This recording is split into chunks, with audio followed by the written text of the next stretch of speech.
Hello viewers, on today's news.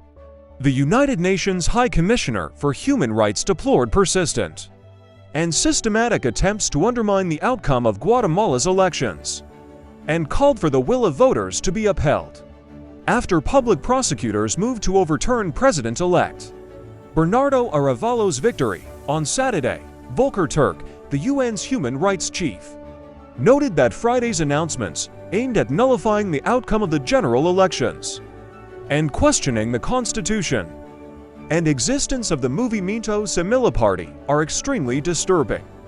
Judicial harassment and intimidation against electoral officers and elected officials is unacceptable, Turk said. On Friday, prosecutors threatened to annul the victory of Arévalo, who is set to take office on January 14th. Prosecutor Leon Morales said investigations concluded that the election of anti-graft political outsider Arévalo, his vice president and parliamentarians was null and void due to counting anomalies in the first round in June. In an attempt to stop him from taking over as president, Arévalo has repeatedly faced an onslaught of legal challenges, including moves to suspend his party. Guatemala has long struggled to rein in official corruption.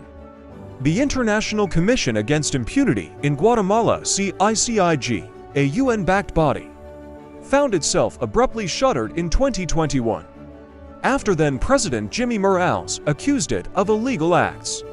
Arévalo's surprise triumph after the general elections in June and his pledge to fight corruption are widely seen in Guatemala as alarming to the establishment's political elite. In a news briefing on Friday, the prosecutors reiterated their request that Arévalo be stripped of his political immunity, a step that could open him up to prosecution.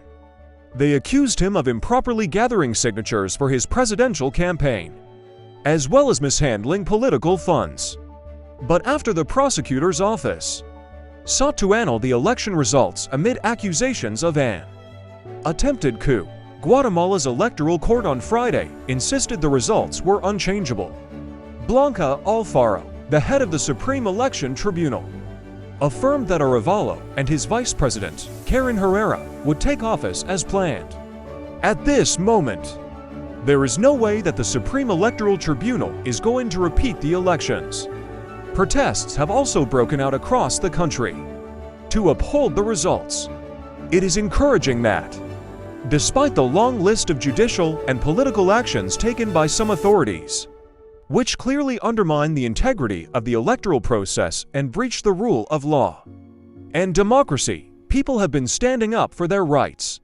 Thanks for watching, and please subscribe to our YouTube channel.